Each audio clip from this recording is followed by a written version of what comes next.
Oh, we're on. We're on. Good morning, everybody. This morning, I'm going to be talking a little bit about autism.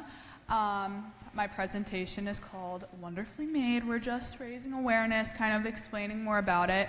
But I'll kind of introduce myself first for those of you who don't know who I am.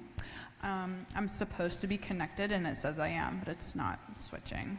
So we love that. Let's hold on. Got it. So, I'm Allison. I am currently the youth director here at church.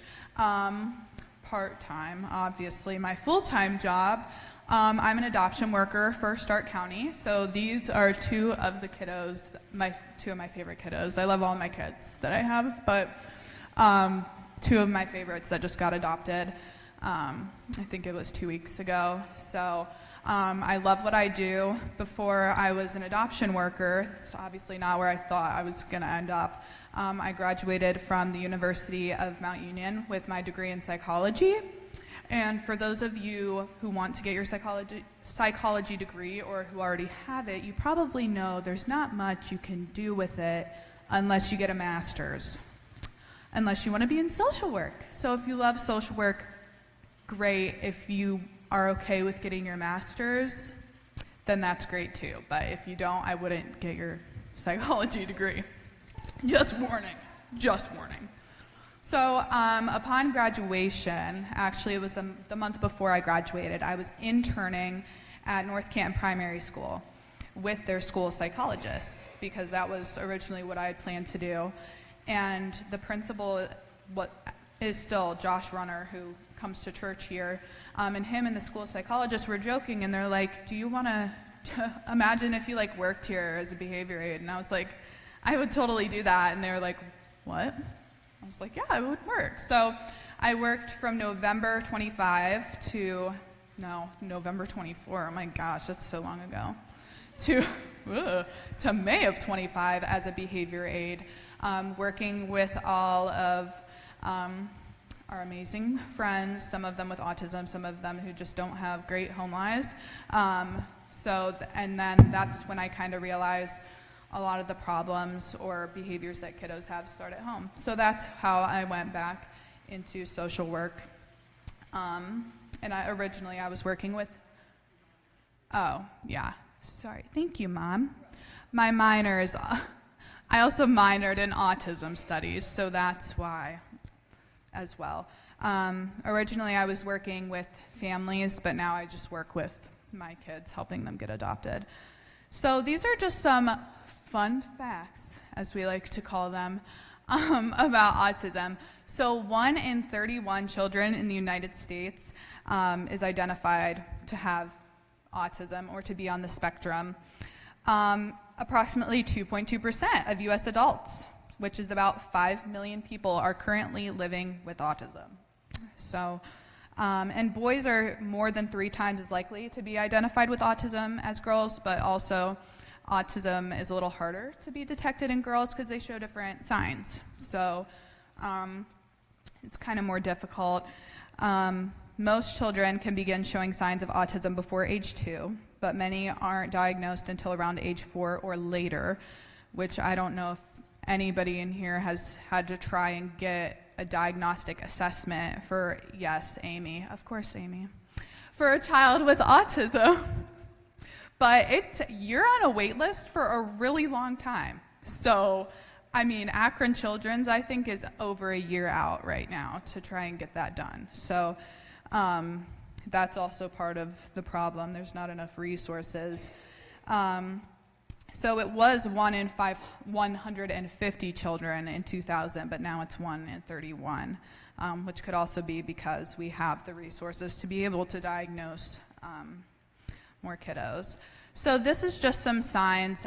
Every kid is different. Not all of these signs are going to show in kiddos. Some are going to have them all. We don't know, because autism is a spectrum. And I don't even know if I think they've already changed the terminology again from spectrum to something else. but Amy, do you know if they've done that? I feel like spectrum is a good way to describe it, but I'm pretty sure they already changed it again. So a lot of kids with autism, you'll see they'll have difficulty with their social cues. Maybe it's understanding when to enter a conversation, or like when a conversation is over and the cues of the other person are like, "Hey, I'm done talking to you," and they don't understand that.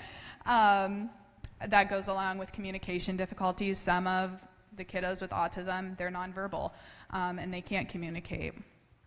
A lot of times I have a kiddo right now who's not diagnosed, but he hyperfixates on things. A lot of times kiddos with autism will have those special interests and things like that.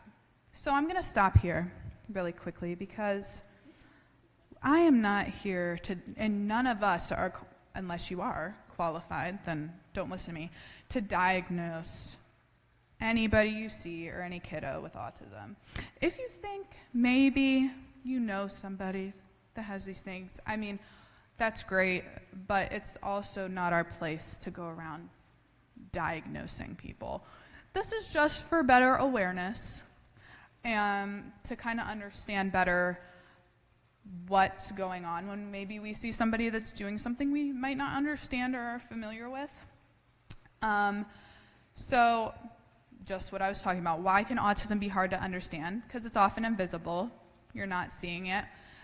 Because it's a spectrum. We have kiddos who are nonverbal, can't communicate at all, and then we have kiddos who are super smart and know about everything.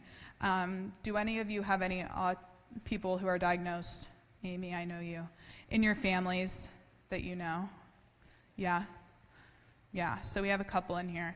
And I'm sure if you guys talk to each other, every single kid would be different. Behaviors can seem unusual, lack of awareness, that's why we're here, and then just some misunderstandings about autism, because a lot of people can think that having autism is just something terrible, and you tell them you know somebody with autism, or maybe you're diagnosed, and they're like, "Oh, I'm so sorry," but like honestly, autism can be such an amazing thing, and that's why the presentation is called Wonderfully Made, because everybody is different in their own beautiful way. And maybe, like my cousin Luke, he's diagnosed with autism. Maybe if I wanted to talk about World War II that one day for 3 hours, I would go talk to Luke, and he would tell me every single fact about everything, and everything I didn't want to know. He used to be obsessed with zombie survival. I remember at Easter, he was like talking about some survival package that he had, you know? He had his like first aid kit. It was this whole thing. But some of our kiddos have those hyperfixations, and we want to know more about it. But what would Jesus do for these individuals, right? So he welcomed all of those that others avoided, right? So all of the homeless people, he touched the lepers, he cured people of illnesses. I'm sure there were people who were autistic back then who people avoided because they didn't understand. And he taught us to love everyone. And he also valued children. We talked, it was last week or the week before at VBS, about how all of the disciples told the children to get away, and Jesus welcomed them forward, because that's who Jesus was. So some things I thought to put down, what we can do as a church family, because we as a church family are so welcoming to everybody, but I feel like there's always things that we can do better. So see the child before the diagnosis. So a lot of times this comes from your own biases about what autism, how you've experienced autism in your own life. And learn their names, celebrate their strengths, build a relationship with them. And it is hard, but we should practice patience and understanding, because what you might think is disobedience or disrespect may just be the way they're coping with their emotions in that moment. Can ask them how they're feeling. Practice that patience, understand their cues, try and think about that stuff, and encourage friendships. Teach the other children that this is just another kid. Like, we are all children. Jesus loves all of us, and all of us look differently and act differently than one another, but that doesn't mean that we should treat others differently. Welcome families without judgment, because a lot of parents can worry about if their kid is being disruptive. And instead, it's like that one baby crying on the plane. Like, that mom is losing her mind. And instead of just getting annoyed about it, trying to just be calming and maybe offering a word of, I was there one time, I haven't been there, but Mom, there's a lot of moms in here who have probably been there before, and adapt. That's a big part of what I feel like we adapt very well. Also, to anybody who doesn't know, I have a comfort corner. It's a sensory corner in my office. My office is right out here, and it's got some stuff. If you think your kiddo might need a little fidget in class, or even the teachers, if there's any teachers in here, if you feel like a kid needs a break, there's some like charts in there. I have coloring stuff, fidgets, there's beanbag chairs, weighted stuffed animals. Feel free to take any of those to classes with you, because I feel like oftentimes we can see those as a distraction, but sometimes our kiddos need those to focus, because a lot of kids aren't going to sit there and not move while we're talking. And partner with parents. If you're wondering, like, what's going on with this kid? Are they just being disruptive? Like, what's going on? Ask the parents. Say, are there any diagnoses we should be aware of? Like, what helps your child to feel comfortable? What can we do to help them succeed here? Because at the end of the day, we want every child to know about Jesus and to know about God, regardless of our differences. So now, I'm going to go ahead and invite up Amy Besch, because who better to invite up than somebody who literally works in a SPED classroom and has a kiddo. Thank you.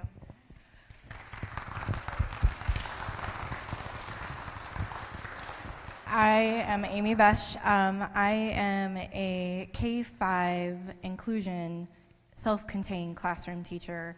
I have this year 8 students, all of which autism is one of their diagnoses. Not only do I do that during the day, and then I go home, and my son, who I'll see run around the church, Wyatt, was diagnosed with autism. So I'm going to give you just a little bit of a brief description of our past, and then if you guys have any questions, I'll try to answer them the best I can. So Wyatt is my firstborn. No, exactly, as a first-time mom, what you're supposed to expect. Typical birth, he's 2 weeks early, nothing exciting. Yes, I drink coffee. Yes, I eat red dye, all those things. I did it for my second child, too, and he's not diagnosed, so I'm not a firm believer that vaccines, red dye, all of that is the cause of autism. They just like to say why, right? We all want to know why. When Wyatt was about 18 months old, he was in one of those little bouncer things. I don't know if they're legal anymore, but he was in one of those, and we decided to vacuum, and this started happening, and we said, oh my gosh, he's having a seizure, because it was terrifying. We took him to the doctor, and they put those little nodes over his head, and he had glue and stuff, and he sat there for 3 hours getting his brain waves. No seizures, he's perfectly fine, there's nothing wrong with him. Okay. As a education, you kind of know what's normal, what's not normal, right? By this time, I'd been teaching for 10 years, I think. I don't know, been a long time. My math's not very good. But anyways, so we were talking to the pediatrician, and she says, you're a teacher, do you feel like his speech is normal? And I'm like, no, I don't understand anything this child's saying. And Dad also was like, we don't know what he's saying. He just grunts, points, we figure it out, as moms do. But she listened to us. She listened, and she said, you know what, we have this great big program. At this time, I will say we were living in Anchorage, Alaska. That was a blessing from God, and I'll explain why. I mean, like, living in Anchorage, Alaska is a blessing, but the fact that we were going through this autism diagnosis in Alaska was amazing, and that was the blessing from God. She immediately said that there is this program in Eagle River where they will have, for children up to IEP age, IEP is an individual education plan, where they develop a plan for your specific needs based on your disability or your inability, yada, yada.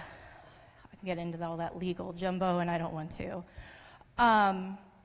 They'll come to your house, and they'll do speech therapy. And I'm like, that's awesome, great, I love it. So we had somebody coming for about 6 months to our house. I think it was about 6 months. She'd come, she'd play. It looks like play.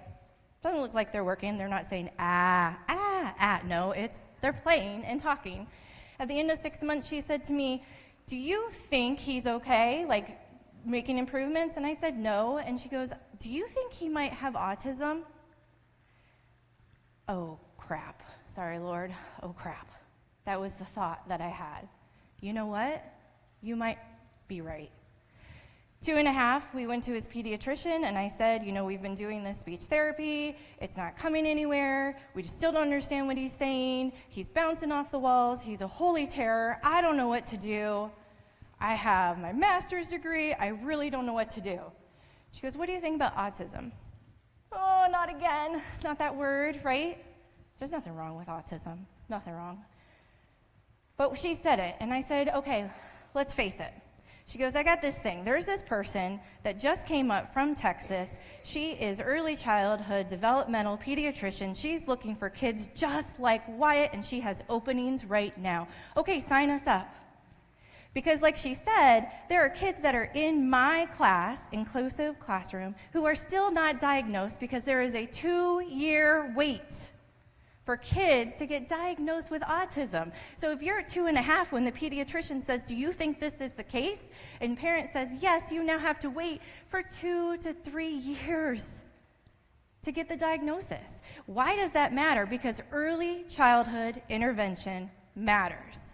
And my child is a great example of it. If I would show you pictures of Wyatt, who sits back there, when he was 2.5, 3 years old, you would think that is one holy terror of a child. He was stimming, he was making noises, you couldn't understand a word he said, he was throwing violent temper tantrums, he was choking his brother, he was anything possible that he could do to try to communicate with us, he was doing. So we went to this developmental pediatrician, and she said we had a 3-hour appointment. Take a 2.5-year-old through a 3-hour appointment. That's not fun, and they won't let you give them candy.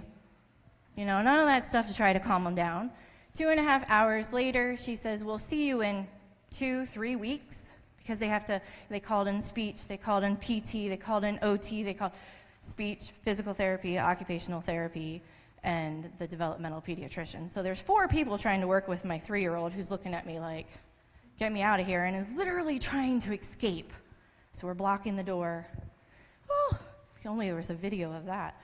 But we made it through the appointment. 3 weeks later, we sat down, and she said, in order to qualify for autism, you have to meet 3 qualifications. There has to be a social, there has to be a communication need, and there has to be I know this. I can't remember what it is. There's a social, there's a communication, and there's I think there is some type of motor. I think it is. It'll pop in my brain in 5 minutes after we get done. So anyways, she said he meets all 3 of those qualifications. She goes, but I got good news for you. I have this new therapist who just moved here, just started, and she wants people like Wyatt. Tell me that wasn't God blessed. We went to this therapist who fell in love with Wyatt, used his picture on her campaign to use her for speech therapy. She says, guess what? We're getting right across the street, or where actually she started. We have OT and PT, and they have openings. It's amazing, right? I'm telling you, it was God blessed because everything that Wyatt needed fell right into place. And I will tell you also, as a working mother and father, and we carry our own insurance, that stuff is expensive. $75 for 15 minutes of occupational therapy. We were going 3 days a week for an hour. But again, because we were blessed to go to Alaska, they had this thing called AK HIP, which actually would use Wyatt's, which he doesn't have, Social Security, Medicaid. Not our finances, his. He's 3. He doesn't work. So they paid for all of his therapy.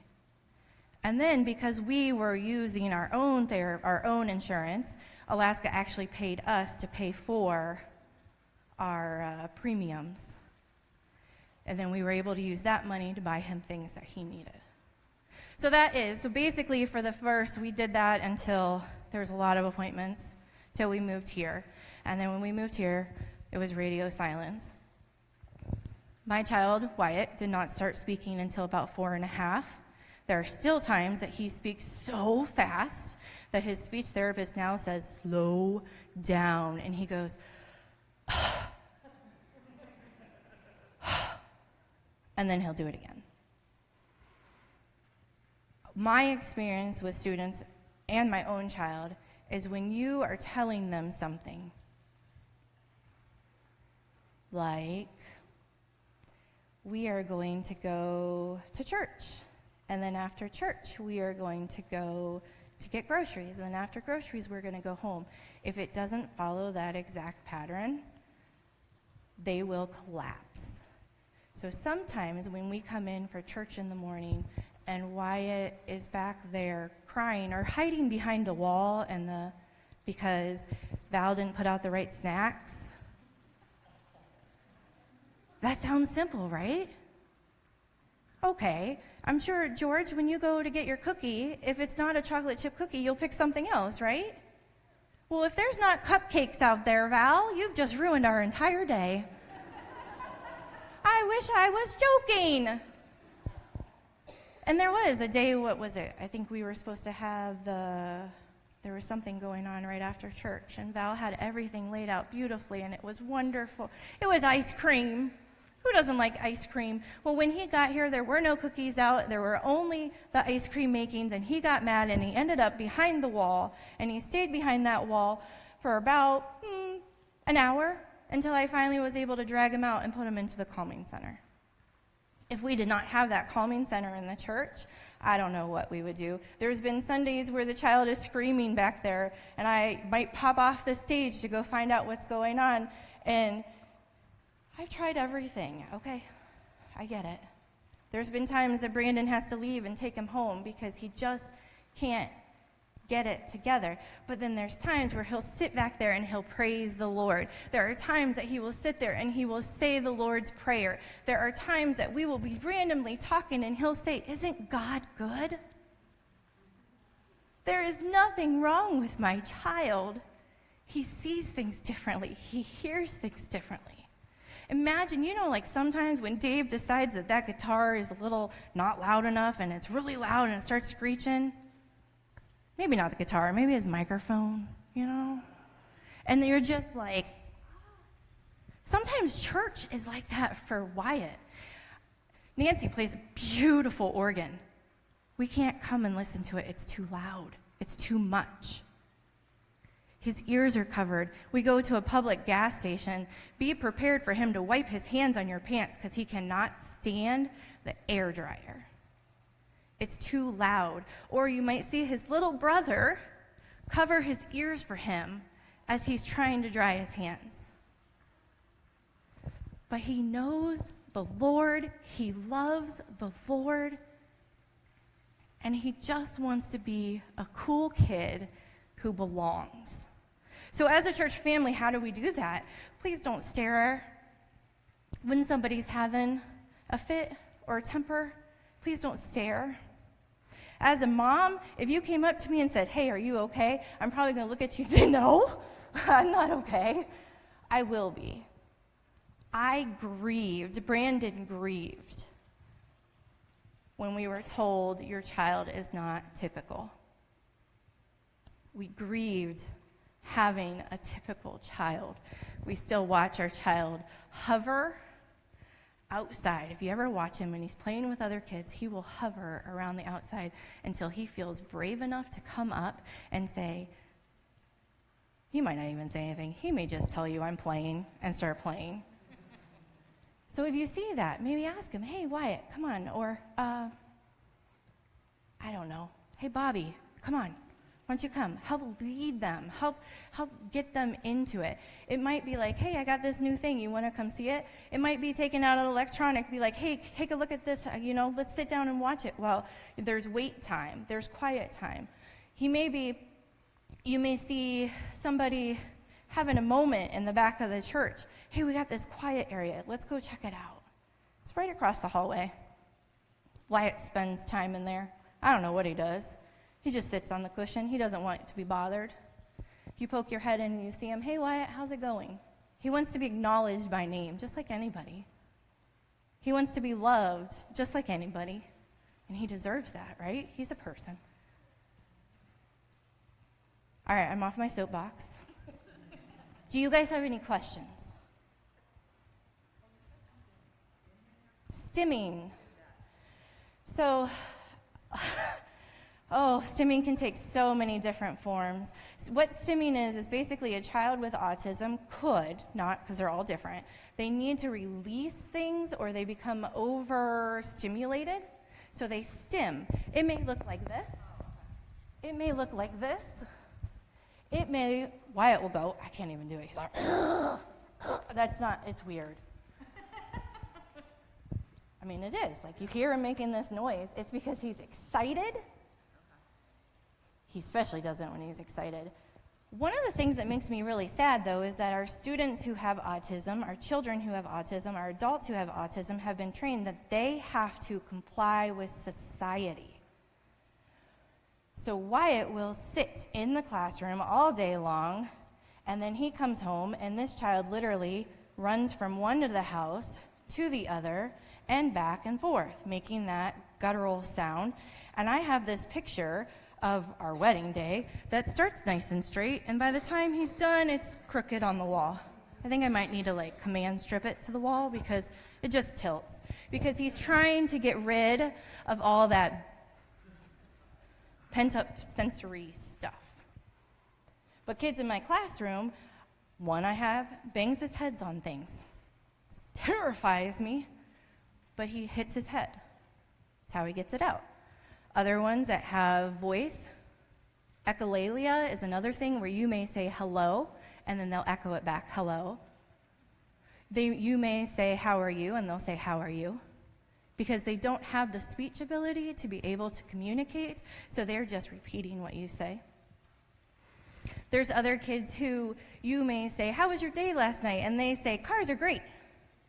Because that's what they've learned. They've learned cars are great based off of a show, and they're just repeating things that they've heard. Yes, ma'am.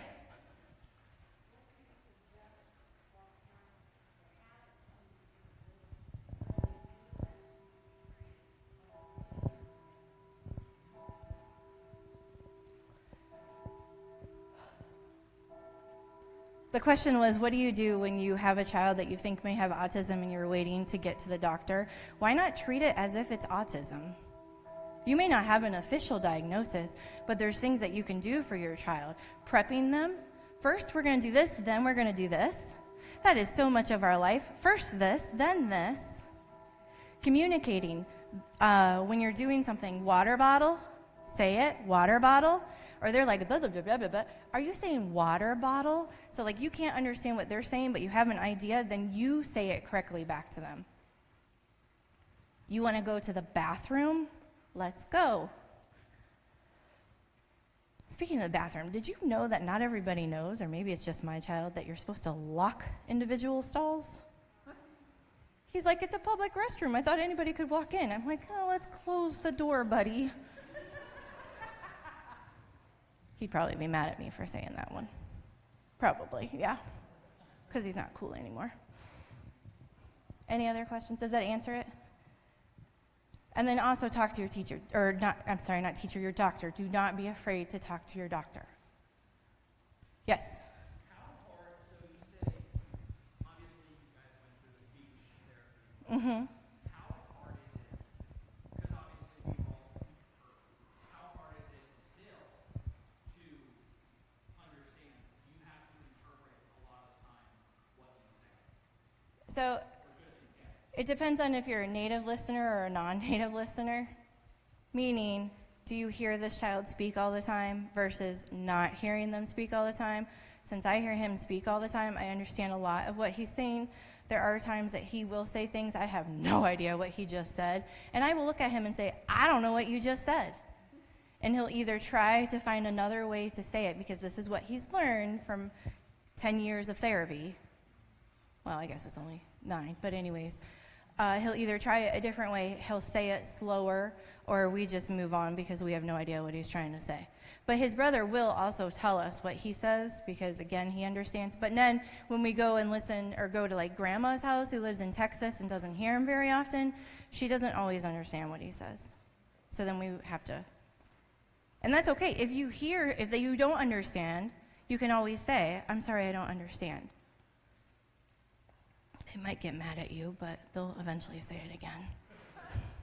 Carol?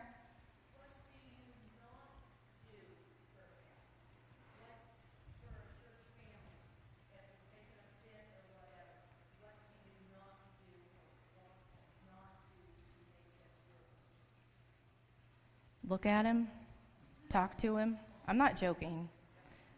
I'm not joking on this one. There are times when a child who is on the spectrum, who has an issue or is having a meltdown, the best thing you can do is probably support the parent. Ask them, how can I help? Sometimes ignoring the tantrum or whatever's happening, walking away, giving them space. There are times that I have to look at Wyatt and I'm saying, we are done with this conversation. Done. I don't want to hear anything else, which seems very harsh, but I've just spent 15 minutes trying to get him off of his loop because he loves loops. Do not tell a child something that they have to do when they're in the middle of a meltdown. You must go. No, I'm sorry. I know that's how I was raised. My parents were like, you will do this now. It don't work. Time, love, space. If you're with the child and the parent isn't nearby, you may have to send somebody to go ask help for the parent. But then at the same time, as a parent, it really bothers me when people, not really bothers me, I don't mean it that way, but like try first. Right? Try first. Talk to them. If they're like, I don't want anything to do with you. Okay, I'm going to give you some space. I'm right here. Not leaving you. I'm going to give you some space. So if a new family were to come in with a child with autism or any other disability, there are so many disabilities. Step 1 is welcome them. Look them in the eyes, even if they don't look you back. Tell them, we're glad you're here. What's your name? They may not answer you. Tell them your name. Right? I think we're done.